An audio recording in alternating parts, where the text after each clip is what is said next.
मध्य प्रदेश, राजस्थान, छत्तीसगड, तेलंगणा आणि मिझोराम या 5 राज्यांच्या निवडणुकांमध्ये भाजपचा सफाया होणार. पंतप्रधान नरेंद्र मोदी यांचा काउंटडाऊन सुरू होणार.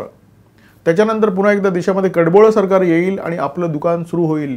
या आशेवर असलेल्या अनेक पत्रकारांची आणि काँग्रेसच्या इकोसिस्टमची 5 राज्यांच्या निवडणुकांचे जे निकाल लागले आहेत त्याच्यामुळे पार निराशा झालेली आहे.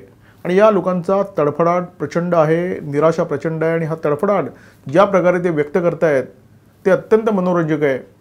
महाराष्ट्रामध्ये असे 2 नमुने आहेत, चौधरी आणि सरोदे. या नमुन्यांवर या व्हिडिओमध्ये बोलणार आहोत. नमस्कार, मी दिनेश कांजी, आपण बघताय न्यूज डंका. मन में लड्डू फुटा ही जाहिरात तुम्ही पाहिली असेल.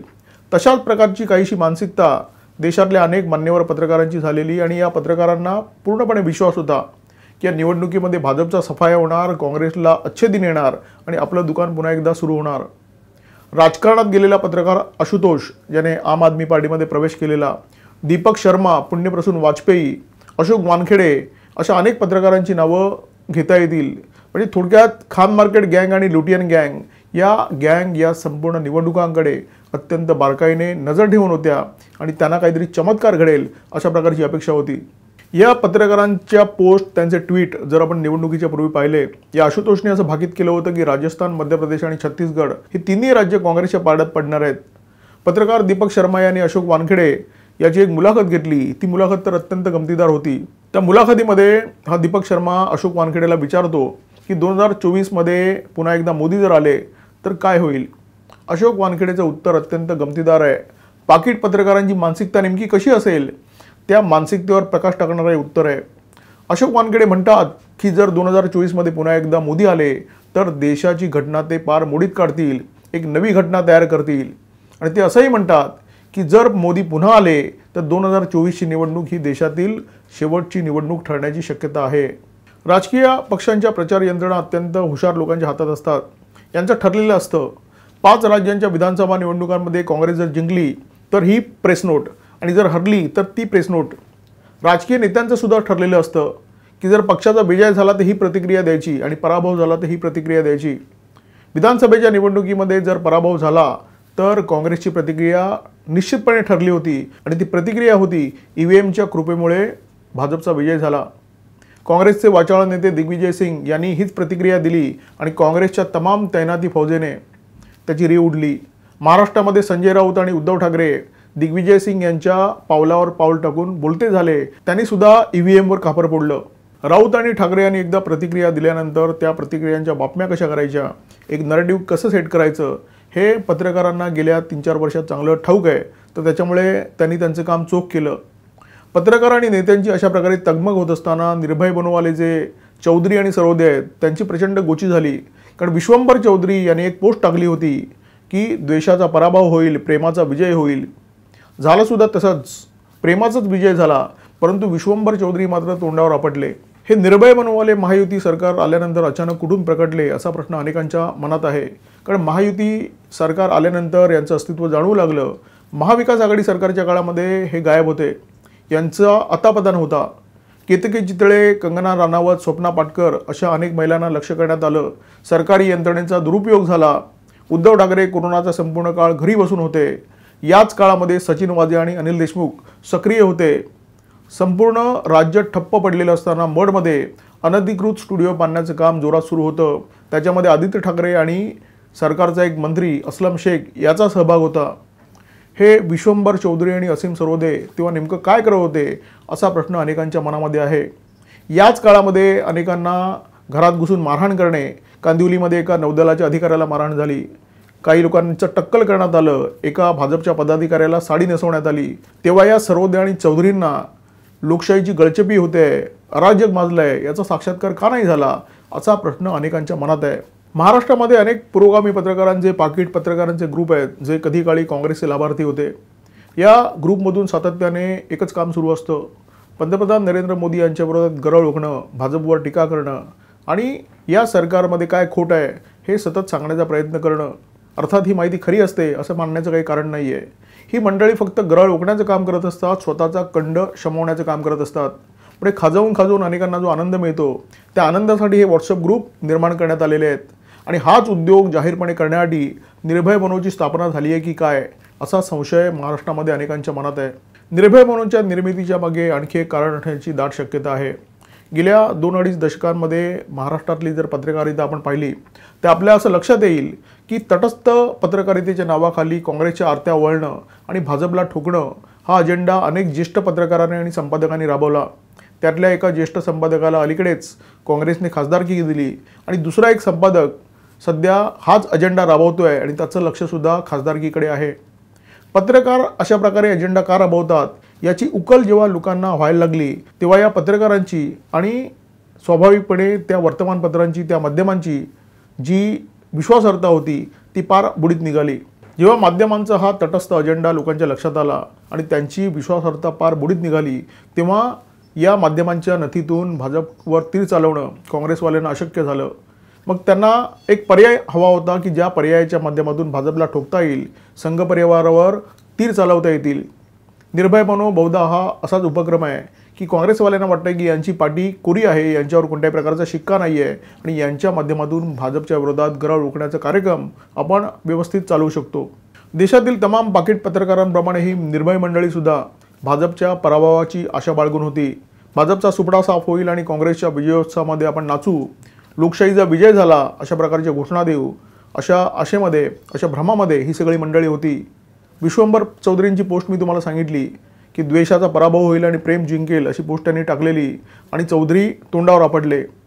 असीम चौधरी या प्राण्याने या काँग्रेसच्या पराभवानंतर जी पोस्ट टाकलेली आहे ती पोस्ट ऐकून तुमच्या मनामध्ये शिशारी निर्माण होऊ शकते। ज्या हिंदी भाषिक पट्ट्यामध्ये भाजपचा विजय झाला आहे त्या हिंदी भाषिक पट्ट्याला हा माणूस गोबर पट्टा म्हणतो आणि इथले लोक सुशिक्षित व्हायला पाहिजेत अशा प्रकारच्या शिसारी आणणाऱ्या भावना व्यक्त करतो। या राज्यांना तो गोमूत्रग्रस्त म्हणतो आणि भाजपचा विजय हा EVM मुळे झालेला आहे अशा प्रकारची शंका उपस्थित करतो।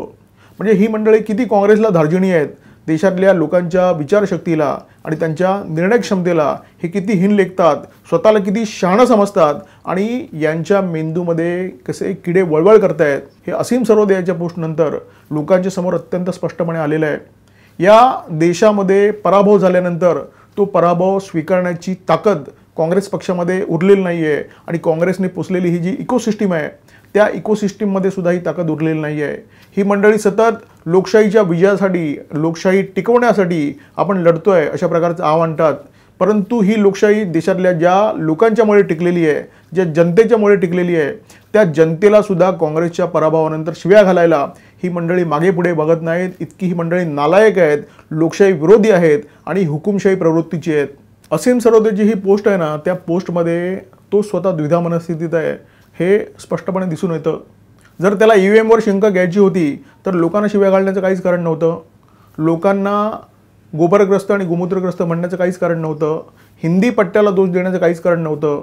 या देशाची फाळणी या निवडणुकीनंतर हिंदी विरोधात दक्षिण भारत अशा प्रकारे करण्याचा काँग्रेसचा प्रयत्न आहे आणि काँग्रेसचा हा नीच एजेंडा पुढे नेण्याचं काम असीम सरोदे याच्यासारखे नालायक लोक सातत्याने करतायत।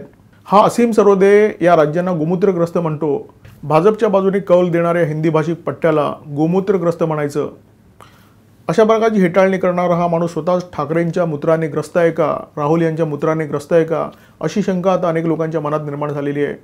हा माणूस म्हणतो की मोदींचा कारभार लोकशाहीच्या विरोधात आहे, हुकुमशाही पद्धतीचा आहे, पंतप्रधान नरेंद्र मोदी घटना संपवायला निघालेले आहेत, परंतु स्वतः काळा कोट घालायचा, वकिली करायची, देशाच्या निवडणूक प्रक्रियेवर प्रश्नचिन्ह लावायचं, EVMवर प्रश्नचिन्ह लावायचं, निवडणूक आयोगावर शंका व्यक्त करायची अशा प्रकारचे धंदे हा माणूस करतोय। निवडणूक आयोग देशाच्या लोकशाहीचे जे 4 प्रमुख स्तंभ आहेत त्या स्तंभातला प्रमुख स्तंभ आहे आणि या स्तंभावर अविश्वास व्यक्त करण्याचं काम या सरोदेने केलेलं आहे। जर तुला शंका होती तर तू पाऊल का नाही उचललंस, तू निवडणुकीपूर्वी EVMला चॅलेंज का नाही केलंस, हा महत्त्वाचा प्रश्न आहे आणि या प्रश्नाचं उत्तर सरोदेने देण्याची गरज आहे। आता जेव्हा तुम्ही लोकांना मूर्ख समजून त्यांच्यावर अत्यंत घाणेरड्या प्रकारची टीका करता आणि त्याच्यानंतर लोकांनी त्याची प्रतिक्रिया दिली तर तुमची हातभर कशाला फाटते। हा विश्वंभर चौधरी सिन्नरमध्ये भाषण द्यायला गेलेला, भाषण देता देता तो हिंदुत्वावर घसरला आणि स्वाभाविकपणे लोक चिडले, त्याला धक्काबुक्की केली आणि या धक्काबुक्कीनंतर हा इतका हादरलाय की आता आकाश पाताळ एक करतोय, सगळ्यांना पोस्ट करून टॅग करतोय, मुख्यमंत्री एकनाथ शिंदे यांच्यापासून देवेंद्र फडणवीस यांच्यापर्यंत। अरे एखाद्या विचारासाठी तुम्ही जर लढताय तर त्या विचारासाठी थोडं सोसण्याची पण तयारी ठेवा ना। जे कारसेवक अयोध्येमध्ये कारसेवेला गेलेले त्यांनी छाताडावर गोळ्या झेलल्या, स्वतःच्या प्राणाचं बलिदान केलं.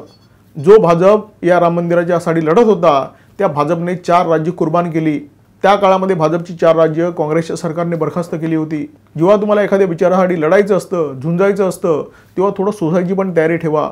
देशातले तमाम पाकीट पत्रकार आणि निर्भय बनूच्या नावाखाली महाराष्ट्रामध्ये काळू बळूचा तमाशा करणारे चौधरी आणि सरोदे यांच्या हेतूबद्दल शंका केव्हा निर्माण होते? तेव्हा होत नाही जेव्हा हे नरेंद्र मोदींना दोष देतात, तेव्हा होत नाही जेव्हा हे म्हणतात की नरेंद्र मोदी देशातली लोकशाही बुडवायला चाललेले आहेत, परंतु तेव्हा होते जेव्हा ही मंडळी म्हणतात की राहुल गांधी हा लोकशाहीचा तारा आहे. देशातल्या लोकांना ही तुलना कायम खटकते आणि त्याच्यामुळे यांचा अजेंडा लोकांसमोर उघड होतो. ही सुजाण जनता जेव्हा निवडणुकीमध्ये राहुल गांधींच्या तुलनेमध्ये मोदींना पसंती देते, त्यांच्या पक्षाला मत देते, तेव्हा यांचा प्रचंड जळफळाट होतो आणि त्या जळफळाटामध्ये ही मंडळी देशातल्या जनतेला सुद्धा शिव्यांची लाखोली वाहतात. असीम सरोदेने नेमकं तेच केलेलं आहे आणि त्या शिव्या घालून असीम सरोदे उघडा पडलेला आहे. हा माणूस काँग्रेसचा अजेंडा राबवणारा एजंट आहे याची पोचपावती या वक्तव्याच्या निमित्ताने सरोदेने जनतेच्या समोर ठेवलेली आहे. आणि अशा मंडळींना जनतेने जर शेणात बुडवलेले जोडे मारले तर जनतेला दोष कसा देता येईल? चौधरी हे फक्त चौधरी आहेत, जस्टिस चौधरी नाही आहेत, याचं त्यांनी भान ठेवण्याची गरज आहे. लोकशाहीमध्ये त्यांना बोलण्याचा अधिकार दिलेला आहे, परंतु लोकशाहीने कोणालाही भुंकण्याचा आणि लोकांचे चावे घेण्याचा अधिकार दिलेला नाही आहे. याची जाणीव चौधरी आणि सरोदे या दोघांनी ठेवलेली बरी. नाहीतर सिन्नरमध्ये जे काही झालं त्याची पुनरावृत्ती ठिकठिकाणी होऊ शकते. लोकशाहीचे जे अधिकार तुमच्याकडे आहेत ते देशातल्या सर्वसामान्य जनतेकडे सुद्धा आहेत. निर्भय बनोच्या नावाखाली महाराष्ट्रामध्ये जो काही तमाशा सुरू आहे त्या तमाशाच्या मागचा अजेंडा या व्हिडिओच्या माध्यमातून आम्ही आपल्यासमोर ठेवण्याचा प्रयत्न केला. व्हिडिओ जर आवडला असेल तर जरूर लाईक करा, शेअर करा आणि अशाच प्रकारच्या माहितीपूर्ण व्हिडिओसाठी सबस्क्राईब करा आमच्या यूट्यूब चॅनल. नमस्कार आणि धन्यवाद. आमचा व्हिडिओ जास्तीत जास्त लाईक करा, शेअर करा आणि आमचे यूट्यूब चॅनल सबस्क्राईब करा. धन्यवाद.